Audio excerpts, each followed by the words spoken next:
আপনার নির্বাচনের 4 সপ্তাহের মধ্যে নির্বাচনী ইশতেহার অনুযায়ী কৃষকদের 10,000 টাকা মওকুফ করে দেওয়া হয়েছে, কৃষি কার্ড দেওয়া হয়েছে, ফ্যামিলি কার্ড দেওয়া হয়েছে।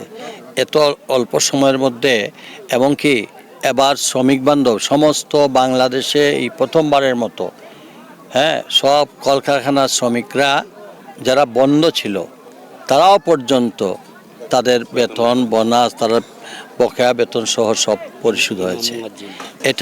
এটা কি কল্পনা করা যায়?